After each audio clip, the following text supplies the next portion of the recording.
اے اللہ ہم میں کوئی بھی ایسا نہیں، اے اللہ ہم میں کوئی بھی ایسا نہیں ہے جس کا دامن گناہوں سے پاک ہو۔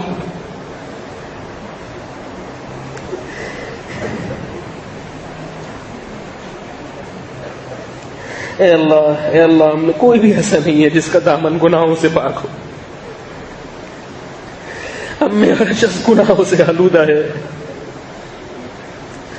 کوئی بھی ایسا نہیں جس نے کبیرہ گناہ نہ کیا ہو۔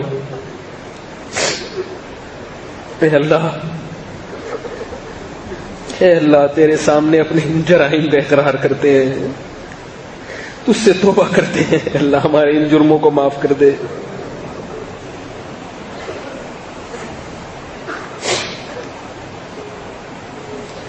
اے اللہ بار بار توبہ کر کے بار بار توبہ توڑتے ہیں، بار بار توبہ کر کے بار بار توبہ توڑتے ہیں۔ اے اللہ ایسی توبہ کی توفیق نصیب فرما جس پر موت تک قائم رہ سکے۔ اے اللہ ایسی سچی توبہ کی توفیق نصیب فرما، اے اللہ ایسی توبہ کی توفیق نصیب فرما جس پر موت تک قائم رہ سکے۔ اے اللہ ہم میں سے کتنے ایسے ہیں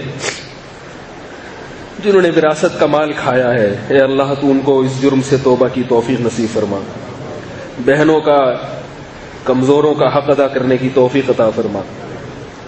اے اللہ ہم میں کتنے ایسے ہیں جو سود کھاتے ہیں، سودی بینکوں میں ملازمت کرتے ہیں، اے اللہ تو اس رات کی برکت سے، ختم قرآن کی برکت سے ان کو اس حرام سے توبہ کی توفیق نصیب فرما۔ اللہم اکفنا بحلالک عن حرامک، اے اللہ حلال اتنا عطا فرما کہ حرام کی طرف قدم نہ جائیں۔ اے اللہ ان لوگوں کو حلال روزگار عطا فرما، اتنا عطا فرما کہ ان کی توجہ حرام کی طرف نہ جائے۔ اے اللہ حرام سے بچنے کی توفیق نصیب فرما۔ اے اللہ ہم میں سے کتنے ایسے ہیں جن کی صورت تیرے نبی کی صورت کے خلاف ہے۔ اے اللہ تیرے نبی نے داڑھی رکھنے کا حکم دیا، تیرے نبی کے چہرے پر داڑھی تھی، اے اللہ داڑھی کی محبت عطا فرما، اے اللہ داڑھی سے محبت عطا فرما۔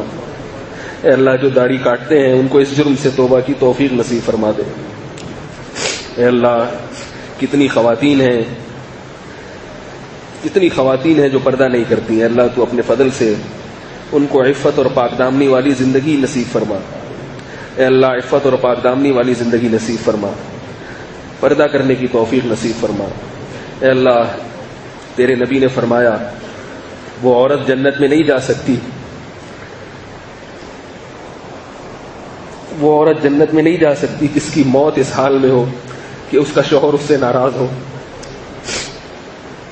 اے اللہ کتنی عورتیں ہیں جنہوں نے اپنے شوہروں کو پریشان کیا، تیرے نبی نے فرمایا عورت پہ سب سے بڑا حق اس کے شوہر کا ہے، جو اسے کھلاتا بھی ہے، اسے پلاتا بھی ہے، اس کی عزت اور اس کی عفت اور پاک دامنی کا محافظ ہے۔ اے اللہ تیرے نبی نے فرمایا کہ عورت جہنم میں اس لیے جائے گی کہ وہ اپنے شوہر کی ناشکری ہوگی۔ اے اللہ اس مجمع میں اور اس دعا میں شریک کوئی عورت اپنے شوہر کی ناشکری ہے، اے اللہ تو اسے اس جرم سے توبہ کی توفیق نصیب فرما دے۔ اے اللہ اسے اپنے شوہر کا حق پہچان کر ادا کرنے کی توفیق نصیب فرما دے۔ اے اللہ کتنے مرد ایسے ہیں جو اپنے گھر کے حقوق ادا نہیں کرتے، اے اللہ ان کو اپنے حقوق ادا کرنے کی توفیق نصیب فرما۔ اے اللہ ہمیں حقوق ادا کرنے والا بنا، حقوق کا مطالبہ کرنے والا نہ بنا۔ اے اللہ یہاں جو قاری صاحب نے قرآن سنایا، اے اللہ تو ان کی محنت کو بھی قبول فرما۔ جن والدین کے بچے بھی حافظ ہیں، اللہ تو اپنے فضل سے ان کو قرآن کی طرف توجہ دینے کی توفیق نصیب فرما، قرآن کے علوم سیکھنے کی توفیق نصیب فرما۔ اے اللہ ہم میں جو بیمار ہیں تو اپنے فضل سے ان کو شفائے کامل عاجل عطا فرما۔ جنہوں نے بھی دعاؤں کے لیے پرچیاں دی، دعاؤں کے لیے درخواست کی، اللہ تو ان کے ناموں کو خوب جانتا ہے۔ اے اللہ تو اپنے فضل سے اپنے علم سے اللہ تو ان کے ناموں کو خوب جانتا ہے، اللہ تو ان سب کی تمام مرادوں کو پورا فرما۔